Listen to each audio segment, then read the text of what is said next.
everybody. Dawn Kendrick here with some good news. The good news is that you're only going to hear good news here. I am a repurposed news reporter, and I am finally doing the stories that have been burning in my heart for so long.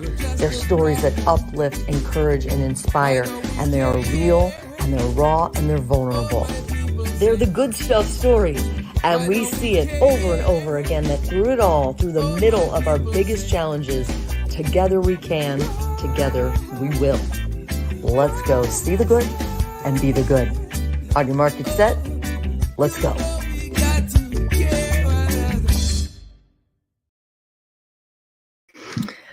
Good morning, good stuff family. Welcome to the best part of waking up is waking up, where we have Friday morning meetings rooted in gratitude as a family, quite frankly. So if you're listening, welcome to the family. We would love it if you could push subscribe if you're listening on YouTube, or share if you're listening anywhere else, because that's how we are growing this good stuff family tree 2023. Gratitude. That's where this tree is rooted. So good morning. Good morning, everyone. I'm coming to you actually from St. Louis today. And I had a lot of stuff that I was going to talk about, but it occurs to me late in the game that today happens to be the anniversary of one of my most favorite couples in all the world, Kenny and Betty Davis. She says she is the real Betty Davis, which I love. And I met them, as is the case in a lot of the friends that I've made from doing a story on them in the news back in my former broadcast news days. And so would you like to guess what the story was? It wasn't good. It was bad.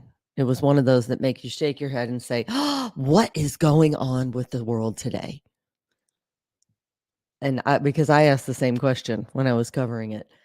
But essentially, I'm going to go ahead and roll this story that originally ran. It was a WKYC Channel 3 story about how I came to meet Kenny Davis. And then we're going to come back on the flip side of this and just talk briefly about how they are infectiously optimistic and how they are role models of mine, to be honest, in the way that they love each other for all these years. Make music and make people happy if I can. Hang on one second. I got to remove this logo. There you go. Who attacked Cleveland jazz icon Kenny Davis made it their... My job is to make music and make people happy if I can. Two young men who attacked Cleveland jazz icon Kenny Davis made it their job to rob and carjack him 4 days before Christmas. They hit me in the mouth and busted my lip. And that's why I can't play right now, because it's still open. Took his car with his two horns inside. Instruments that since he was 11 years old are every bit of Davis's musical fiber as the blood that runs through his veins. Yeah, I guess it's in you. To me, they're invaluable. Davis played with the Duke Ellington Orchestra and the likes of legends of which the list is long. Well, we started with Motown, Marvin Gaye and Stevie Wonder and Gladys Knight and the Pips, Temptations, Four Tops. And then went to the front row. We did Sammy Davis, Johnny Mathis, Aretha Franklin, and it goes on and on. He has been described as one of the bedrocks of Cleveland jazz. No, I'm just old. That's what it is. This from the mentor and teacher to too many kids to count. 27 years teaching at Tri-C, Cleveland State, and Oberlin College. To the thieves who preyed on him? I don't have any ill will towards those youngsters or anything. That from the man for whom thousands of dollars have already been raised in a GoFundMe account. So look for the legend Kenny Davis around Cleveland making music on new horns. I'll be back in a minute. Yeah, I'll be all right. Can't keep a good man down? Oh, I'll be there.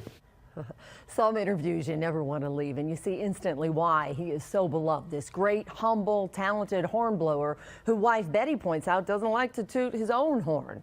Some of those legendary musicians that he mentioned, they didn't want to leave either, often coming to the Davises' East Side home when they were in Cleveland. So cowards took his horns, but they left, clearly, the good stuff. You heard him. Kenny Davis will be back. Back to you. Absolutely, Dawn, and let's hope some people out there can help them. Yep. Thanks. Here's your sign for sale-free savings at Aldi. So I watched that and I think, it was a bad story that we needed to report, but did you happen to notice that throughout that story, you also were encouraged that immediately all of these students who he taught all these years rose up so quickly that they raised enough money to buy him new horns. And what he said in the follow-up when we did the story when he was back is that he hopes that those kids who attacked him figure out their way. He didn't say, the youth of today, good for nothings. He was forgiving right out of the gate. So lo and behold, on a terrible story that on the surface makes us shake our heads and say, what is wrong with the world? Immediately, as is the case, my contention is that often, I would argue always, if you dig deep enough, there is a good stuff story just beneath the surface of any story that makes your heart ache. I believe it. You know why I believe it? Because I've seen it. I see it still today. All of these stories still to be told. So I submit that story today to you, of Kenny Davis. And today Kenny and Betty Davis are celebrating 61 years married, I do believe. I asked if they wanted to join in this morning, but the Tri-C Jazz Fest is underway in Cleveland. And of course, he is, you heard, a bedrock of the jazz scene in Cleveland. And so he's key in that event that they do every year. And so they're they're in their 80s and they're still, their schedule is enviable, I think.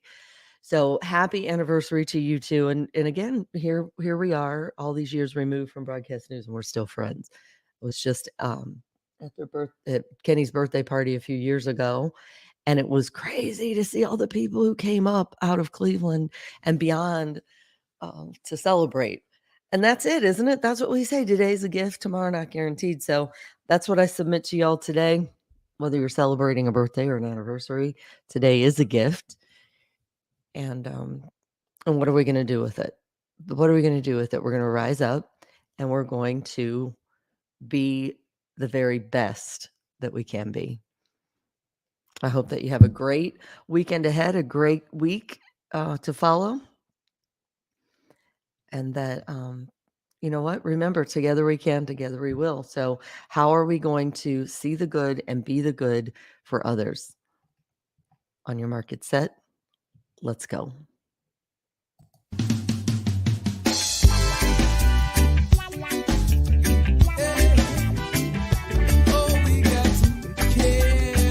This has been a Grassroots Good Stuff family production.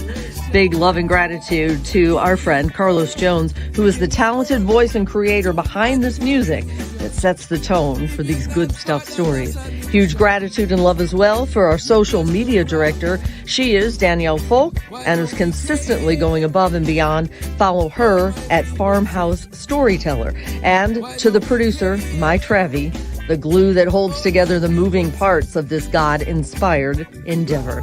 TheGoodStuffFamily.com is where you'll find links for all the things we're doing, including how to be a sponsor of a story. So grateful for our faithful sponsors who have already made so much of what we do possible. And of course, big love and gratitude for you, the listeners, helping to grow this Good Stuff family tree 2023. Welcome to the family.